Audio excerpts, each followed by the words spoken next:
দেবতার অর্চনা, পুজো, ধ্যান, যোগ ইত্যাদি যা কিছু কর্মই করা হোক না কেন, তার প্রাথমিক এবং মৌলিক যেটা উপাদান বা যেটা একান্ত প্রয়োজন, সেটা হলো স্থান এবং আসন নিরূপণ করা। এইখানে আমাদের নিয়তই গণ্ডগোল হয়ে যায়। আমরা পূজা অর্চনা করার জন্যে যজমান আমাদের জন্য একটা সুতির আসন, কাপড়ের আসন রেখে দেন, খুব জোর একটা কম্বলের আসন রেখে দেন। আমরা তার ওপর বসে পূজা অর্চনা, যাগযজ্ঞ সব কিছু করি। এমনকি দেখা যায় যজ্ঞের বরণে হোতাগণকে সুতির বা কম্বলের বা গালচে এইগুলো সব আসন দান করা হয়, চাকচিক্য সিনথেটিক আসন দেওয়া হয়। আদৌ কি এই সব আসন শুদ্ধ? শাস্ত্র কি এই সব আসনকে অনুমোদন করেছে? চলুন, আমাদের কাছে সবথেকে কাছের যে শাস্ত্রটা আছে, শ্রীমদ্ ভগবদ্ গীতা। শ্রীমদ্ ভগবদ্ গীতা জনপ্রিয় আমাদের কাছে খুব। সে গীতার 6ষ্ঠ অধ্যায় 11 নম্বর শ্লোক কি বলছে সেখানে শুনুন। শুচৌ দেশে প্রতিষ্ঠাপ্য স্থিরমাসনমাত্মন নাত্রুচ্ছিতম নাতি নীচ চৈলাদীন কুশোত্তরম। আসনের সংজ্ঞা দিতে গিয়ে বলেছেন, বেদব্যাসজি মহারাজ ভগবানের মুখ থেকে বলিয়েছেন। এই ভগবৎ বাক্য, বিষ্ণু ভগবান শ্রীকৃষ্ণের বাক্য। কিরম হবে আসন? না, প্রথম স্থান নিরূপণ করতে গিয়ে বলেছে শুচৌ দেশে প্রতিষ্ঠাপ্য।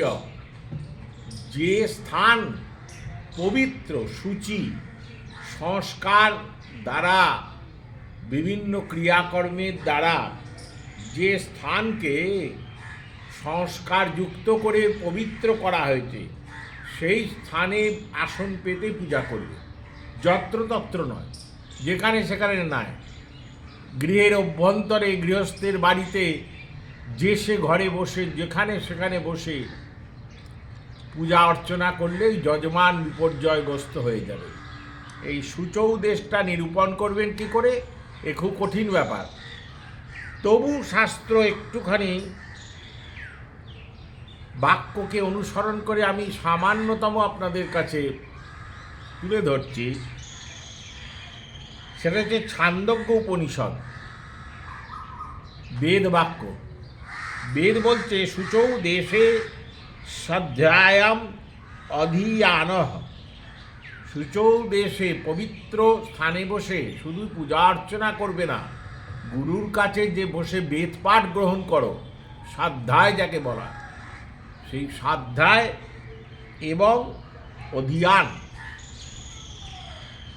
নিবিষ্ট চিত্রে অধ্যায় গ্রহণ করবে। স্বাধ্যায়, স্বাধ্যায় কথার ভেতর অধ্যায় কথা, অধ্যায়বসন কথাটা আছে। গুরুর কাছে বসে যে ছাত্র বেদ পাঠ নেন, সে বেদ পাঠ পবিত্র স্থানে বসে করতে হবে। শুদ্ধবান স্থানে বেদ পাঠ করা উচিত। এর ভাষ্য লিখতে গিয়ে আদি জগৎগুরু শঙ্করাচার্য বলেছেন, বিবিক্ত ও অমেধ্যাধিরহিত। বিবিক্ত, বিবিক্ত মানে নির্জন, নিরালা যতটা হবে সেই রকম স্থানে পবিত্র হয়। সেই রকম স্থানকে নিরূপণ করে নেবেন।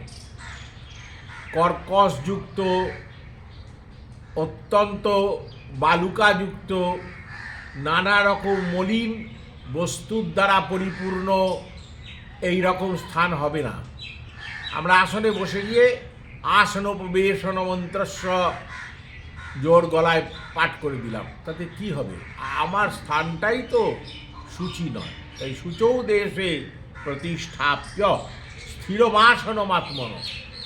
নিজের আসনে স্থির হয়ে বসবে, স্থির হয়ে বসেই যাজক পুরোহিত ব্রাহ্মণ সন্তান, আপনি যেন একাগ্রচিত্ততা হারাবেন না। আপনি স্থিরমাসনমাত্মন, আপনার আসনে আপনি একাগ্র চিত্তে মনোনিবিষ্ট হয়ে বসে পূজা করবেন। আপনার যেন এদার ওদার তাকিয়ে অ্যাডভার্টাইজের জন্য না পুজো করেন, কারণ পুজোটা পুজোই, দেবার্চনাটা অর্চনায়, এটা লোক দেখানো নয় বা এটা নিছকই পয়সা উপার্জনের একটা কায়দা নয়। আসনটা যে বসবেন সেটা কি হবে, কীরকম হবে, নাত্যচ্ছিতম নাতি নিচ, খুব উঁচু আসন হবে না, আবার খুব নিচু আসন হবে না। আসন কী কী দিয়ে শুদ্ধ আসন বলে গণ্য হয়েছে, গীতা গণ্য করেছেন, শাস্ত্র পরবর্তীকালে আরও বিশদভাবে অন্যান্য জায়গায় রঘুনন্দন বলেছেন বীরাসন, কটাসন, এসব কথা আসবো আমি। বলছে চৈলা জিন কুশোত্তরম, অর্থাৎ প্রথমে কুশ পাতবেন, কুশাসন পবিত্র, তার ওপর মৃগচর্ম অজিন মৃগচর্মে পাততে হবে, তার উপর চৈলা জিন কুশোত্তরম, উত্তর কথার অর্থ এসছে উত্তরীয় থেকে, বস্ত্র থেকে। বস্ত্র আসন কখন সংযুক্ত হবে না, যে আসন সঙ্গে কুশ আসন এবং মৃগচর্ম আসন সংযুক্ত আছে, এই রকম আসনের ওপর বসে পূজা অর্চনা করতে হবে। এবং কীরমভাবে সেই আসনে আপনি বসবেন, আপনার মানসিকতাটা কীরম হবে না, গীতাই বলে দিচ্ছেন এক তত্ত্বৈকাগ্রং মনঃ কৃত্যা যত চিত্তেন্দ্রিয় ক্রিয়, 12 নম্বর শ্লোক, 6ষ্ঠ পরিচ্ছেদে। তত্ত্বৈকাগ্রং মনঃ কৃত্যা যত চিত্তেন্দ্রিয় ক্রিয়, একাগ্রচিত্ততা থাকতে হবে, একাগ্রতা না থাকলে হবে না। আসনের ক্ষেত্রে কাষ্ঠাসন, যেটা দার্বাসন বলা হয়, দারু নির্মিত আসন, যেমন পিঁড়ি ইত্যাদিতে বসে পুজো অর্চনা করা চলবে না, ওসব আসন পরিত্যাজ্য বলে গণ্য হয়েছে। আসন এইরকম হবে। আবার বৈষ্ণব আচার্যগণ তারা অন্য মত পোষণ করেন, সে বিষয়ে আমি আবার আলোকপাত করব। মোটের ওপর জেনে রাখুন, কুশাসন, মৃগচর্ম ব্যাঘ্রচর্মের আসন এবং তার ওপরে বস্ত্রাসন, শুদ্ধ বস্ত্রের দ্বারা, আবার সেই বস্ত্র আহত হলে হবে না, শাস্ত্র বলে দিচ্ছে আহত মানে সেলাই করা হবে না। আসন ছুঁচসুতো দিয়ে সেলাই করে পার বসিয়ে ও আসন চলবে না, ও আসন পরিত্যাজ্য, আহত বস্ত্র বলা হয়। সেলাই করা কোনো দ্রব্য পরে পুজো করা চলবে না। এত ঠাকুরমশাইরা পাঞ্জাবি পরে, ধুতি পরে স্টাইল দেখিয়ে পুজো করেন। হে যজমান, এই ব্রাহ্মণদের থেকে আপনারা সজাগ থাকুন, এরা সর্বনাশ করার জন্য আপনার গৃহে প্রবেশ করছে। এনাদের দান দক্ষিণা প্রদান, এনাদের মুখ থেকে মন্ত্রোচ্চারণ শ্রবণ সব বৃথা মাত্র। খবরদার, যে পরিহিত বস্ত্র পরবে সেই বস্ত্রও কিন্তু অধবস্ত্র এবং উত্তর বস্ত্র, উপরের বস্ত্র একই কাপড়ের হয়।